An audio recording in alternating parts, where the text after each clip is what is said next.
You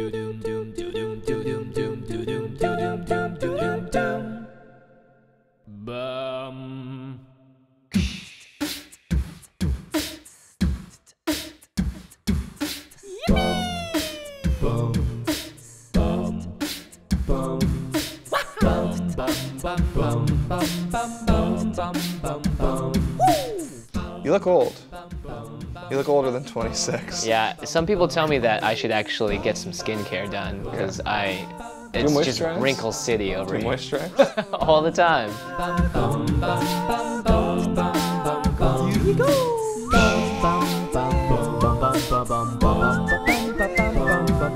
What is the reward versus risk when you look at making YouTube content? So I'd say the big risk for regular music is that you'll go out and you'll play in the band and maybe the band won't work out. Maybe you'll lose some friends, or maybe you'll play a show and not many people show up, or the people that do show up are kind of uninterested and leave halfway through. Right. You know, that's I'd say the inherent risks of doing music outside of YouTube. The risks of doing music on YouTube is that a lot more people can see it and a lot more people can comment on it, and if it's something that they don't like, or if it's bad, or maybe it's just not their kind of music, they could give you a disparaging remark.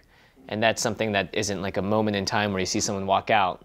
It's actually a comment that will be there forever. Oh, 经常令人听疼. The reward of YouTube, though, is that you can create something that is insanely popular and grows to be bigger than you ever imagined, which was like the first thing that happened to me on YouTube. I pick up my phone and sing ching chong. It means I love you, ling long. I really want you, ting tong. I don't actually know what that means. There's a YouTuber whose name I won't mention that told me because he had a very early big success, when he worked really hard on videos since then that didn't do as well, he gets super discouraged. Yeah. And it makes him not want to like make YouTube videos. It was me. No, I'm kidding. I did have that exact same feeling though, because once something gets above 100, 200, 300,000 views, you feel like everything needs to get to that level because something already did, and if you don't, then who do you blame? And it's really easy to just shift that blame right back onto yourself. And I was kind of like that for a while. I had to actually sit in front of my computer and say to myself, the view counts don't really matter. Right. You know, they shouldn't affect the art that you're putting out, because that's not really art at that point. Then you're sort of losing the integrity of what you're doing. Way too long, way too long, way too long, way too long, way too long. This song really sucks my wong. Way too long. Way too long. But if you have a pie that is Jimmy Wong, if we have a Jimmy Pie, and we're looking at like acting and music and hosting and talking and entrepreneurial crap, you know? Like what percentage of you is musician? That's a really tough one, because that pie's changed a lot over the years, and it's constantly being eaten out of by me because I love pie. So I'd say about a year ago, the music was 60 to 70%, and acting 20 to 30. And it's sprinkled with entrepreneurship. I'm always looking for something to work on or to strive towards. And more recently, the entrepreneurial bit has taken a chunk of the pie, because it's like you can't just sprinkle it on top and hope for something to happen. Right. And the acting and the music pie have started to try and mesh together.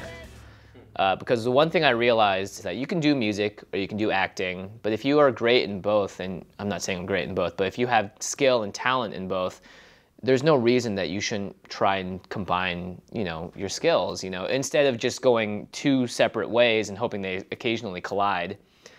You know, you can make something out of it. And that's one of my big goals, is to do musical comedy. And I'm writing a series right now. It's just something I want to do. So I think those are starting to mix a lot more. And what happens after this, whether or not the pie gets separated back in music and acting, or if it keeps going that way, who knows? But two pies are better than one.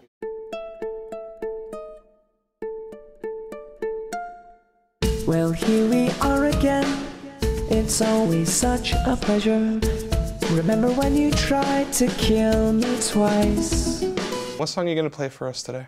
The song I'm playing for us today is one I wrote a year ago called Going In. Okay. And it's about a guy basically going in to say hello to someone on the dance floor, or someone at their party, or someone that they are maybe not comfortable going in to see. And it can be any age, any range of person whatsoever. And I wrote this right after I came back from my first musical acting professional gig. We went to New York and we got to record for a week with Rob Fusari, who is the producer that produced Paparazzi by Lady Gaga, as well as a lot of her first album. He did Wild Wild West by Will Smith and a bunch of other really big, great pop songs. Right. And working with him in a studio for a week and just watching how he crafted a song and the way that he made it was one of the most incredible experiences, because I felt like I understood, even for just a glimpse, how to write like that pop song. And so when I got back, the first thing I did was I sat down with the guitar and tried to just make something with that energy that I'd had that entire week, and this was the culmination of it.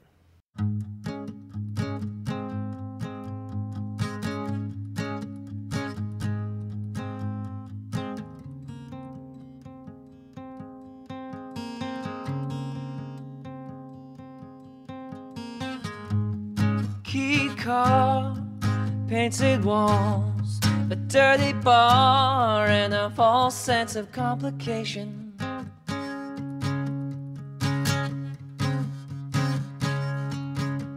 Girl, you ain't far from my embrace. Keep the car on, ooh, we're ready to start the race.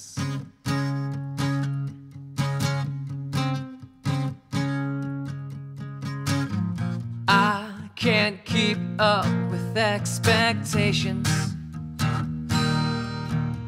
trying to hold tight and use my imagination. Oh, we're running a marathon. I don't got the right clothes on, and everyone is staring now as I take my weight off the walls. You're so low, you're foreign.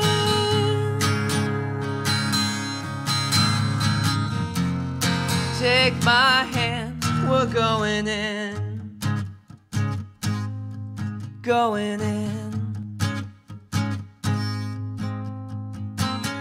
It's that tiny smile, your hazel eyes, the lightning's right, and that's what makes you shine.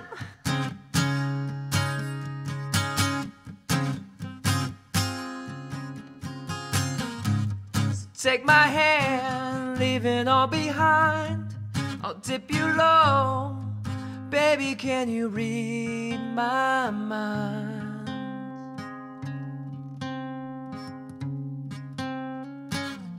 I can't keep up with expectations, and trying to hold tight and use my imagination. Oh, we're running a marathon. I don't got the right clothes on, and everyone is staring down as I take my weight off the walls. You're so low, you're foreign.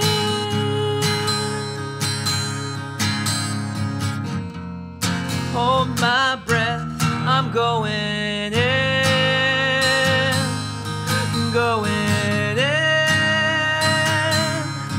going in,